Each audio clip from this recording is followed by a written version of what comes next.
말하기가 정말 완벽하게 잘 되는 순간 그 다음서부터 쓰기는 내가 말한 거 그대로 옮겨 쓰면 되는 거고요.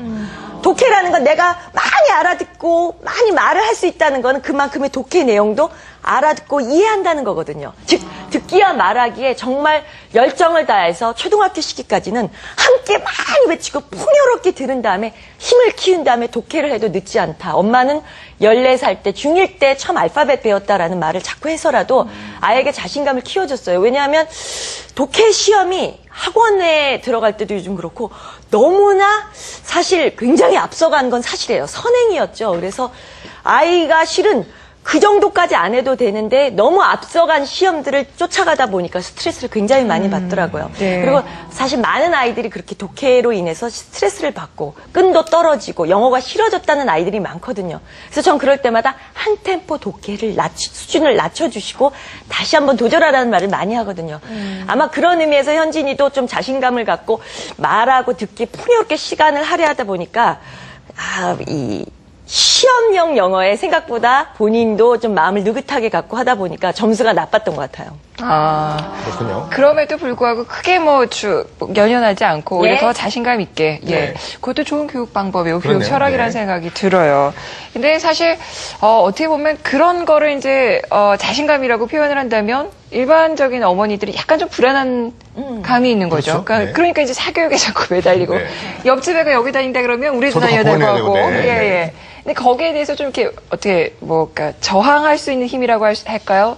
좀 그런 좀 사교육을 내가 시키지 않아도 우리 애는 잘할 수 있다 그런 자신감을 가지려면 좀 어떻게 하면 좋을까요? 그렇죠. 아무리 좋은 학원이라도요. 결국 그 학원에서 나누어둔 프린트물과 학원 선생님이 강의해준 걸 다 듣고 소화해내는 당사자는 결국 아이거든요.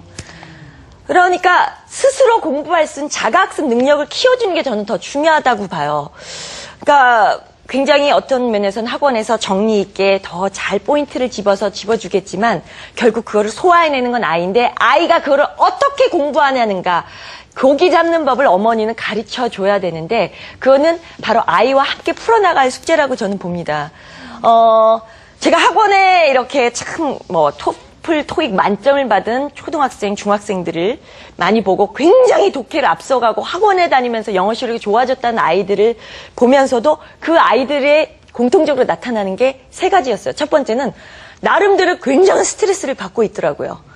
그리고 두 번째는 어떤 입시용 수업용 영어를 너무 일찍 접한 나머지 실제 활용 영어, talking and listening 그리고 conversation, 이 활용을 할 수 있는 창의적인 크리에이티브한 그 영어 능력, 구사 능력이 생각보다 많이 떨어졌어요. 그래서 얼마 전에 서울대 기초학력 평가를 봤는데 서울대 영문과나 수학과 학생들이 생각보다 훨씬 낮은 영어 점수, 중학교 1학년들이 보는 시험도 틀렸다는 걸 보고 제가 이거는 어쩌면 입시형 수험 영어에 익숙해진 학생들이 막상 그 시험이 끝나고 나서는 싹 잊고 이제 실제 활용 영어 능력의 시험 평가를 볼 때 생각보다 낮은 점수가 나온 건 당연한 결과라고 저는 생각을 했거든요. 왜?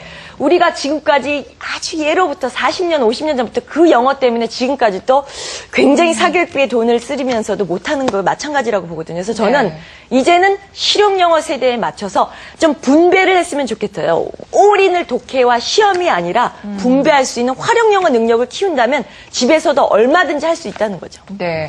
사실 언어는 그 목적이 아니고 수단이거든요. 그러니까 그렇죠. 다른 사람과 어떤 소통하고 이제 또 어떤 지식을 얻기 위한 그 수단인데 이제 언제부턴가 이제 한국에서는 그게 목표가 돼버렸죠. 네. 네. 그러니까 그 목적을 도달하는 방법도 뭐 여러 가지가 있겠습니다만은 네.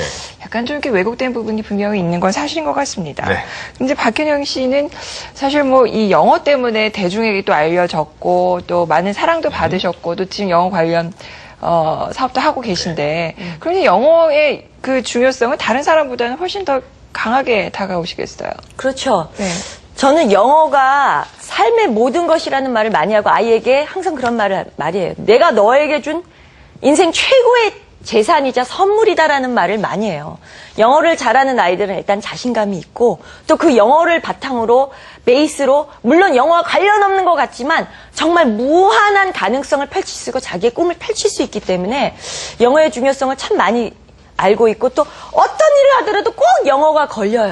하다못해 뭐 작은 MP3 하나를 어떻게 조작을 하려다 보면 다 영어로 쓰여져 있잖아요. 그러니까 우리 생활의 모든 게 이제 영어로 많이 둘러싸이는 환경 속에서 사실 영어가 공부, 학습이 아니라 이제는 생활이자 습관이라는 거를 꼭 강조하고 싶어요. 네.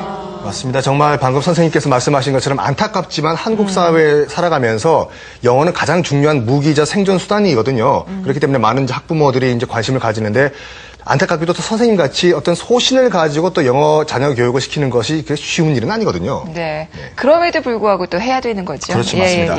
그 교수님 이제 오늘 박혜영 씨 이제 보시면서 이제 또 교다에서 지금 가르치고 계시는 교수님이시니까 네네. 이제 영어 교육에 대한 말씀 또 한 말씀 좀 정리 좀 해주시죠. 네. 예, 말씀하신 것처럼 우리가 시험 목적의 영어라면은 굉장히 그 목적 중심적인 영어가 될 것 같아요. 근데 영어를 배워서 자기의 삶을 풍요롭게 하고 새로운 문화를 접할 수 있고 다른 사람을 더 이해할 수 있게 되는 자기 성찰의 기회, 자기 성장의 기회로 삼는다면은 보다 풍요로운 영어 학습이 될 것 같고 다양한 학습을 통해서 진정한 영어 실력이 키워질 것 같습니다. 네, 네. 알겠습니다. 자, 이제 그야말로 참 99점 대한민국 엄마의 99.9%가 네.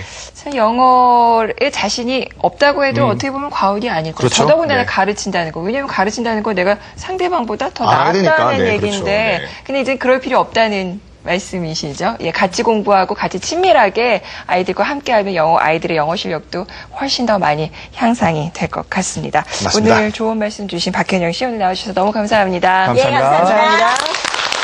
자, 그리고 또 역시 좋은 말씀 주신 한국외국어대학교 영어교육학과 김혜동 교수님께도 감사 말씀 드리겠습니다. 고맙습니다. 감사합니다. 네, 이제 벌써 마칠 시간이네요. 사실 네. 이제 녹화 시작하기 전에는 이게 언제까지 갈 건데 항상 녹화 끝날 때는 벌써? 끝났네 네. 이런 생각 드시죠? 자, 저희는 다음 주에 더욱더 알찬 내용으로 다시 찾아뵙겠습니다. 편한 주말 보내십시오. 고맙습니다. 감사합니다.